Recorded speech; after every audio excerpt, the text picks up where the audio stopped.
ramping up, so we want to get right over to Steve Sosna. Yes, lots of activity out there, Steve. Yeah, guys, some new warnings to talk about. This is not a surprise based on our measurements here at the station, where we're actually measuring. We've had about an inch and a tenth of an inch, or an inch and a tenth here in about 15 minutes worth of time. Because back when I came to you at 11 o'clock, we had just a little over an inch, and we're over 2 inches already. So just in the last less than 15 minutes, we've seen an inch of rain. So flash flooding is definitely a concern with these storms. So flash flood warnings now in effect for Baltimore City, Baltimore County, parts of Anne Arundel County. That's till 2:15 in the morning.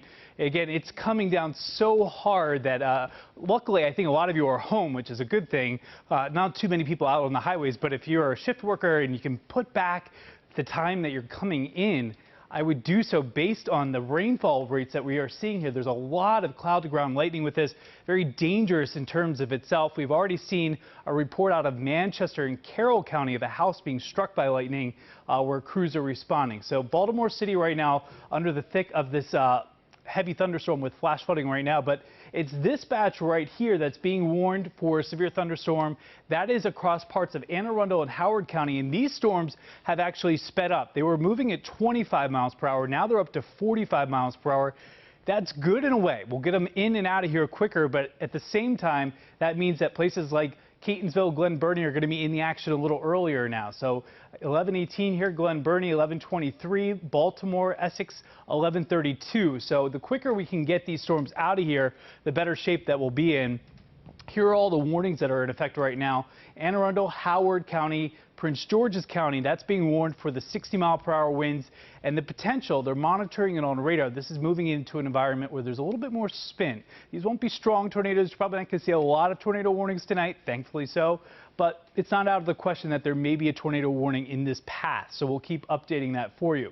Flash flood warnings in effect here for Anne Arundel, Baltimore City, and Baltimore County. So we'll continue to watch that as these storms come on through. So to kind of give you the big picture of what's going on here, I think this threat is through about 3 in the morning, so between now and 3 a.m. So it may be a little tough to sleep based on the lightning, the thunder, and the heavy rain coming on down here, but hopefully many of you are home and inside and seeking shelter. Flash flooding and an isolated tornado are possible through about 3 a.m. After 3 a.m., I think things quiet down really quickly and we're in pretty good shape.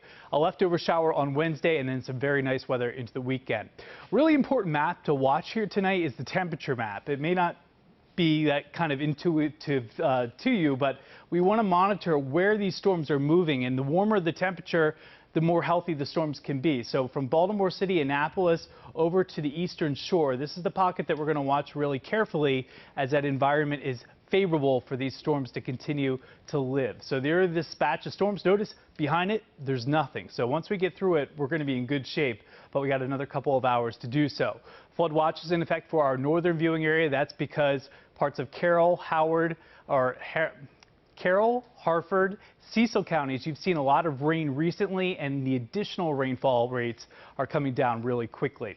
Severe weather threat here through the overnight hours, about 3 a.m. the end time. So once we get these storms out of here, like I said, we're in good shape. We'll continue to monitor for warnings, but right now, no additional warnings at the moment. But like I said, based on the rainfall rates, I wouldn't be surprised to see more flash flood warnings, and we'll be with you here during the overnight hours. If there's any new warnings, we will be here streaming and also being on air with you at WJZ if we need to. So guys, back over to you, but better after 3 a.m. That's the story.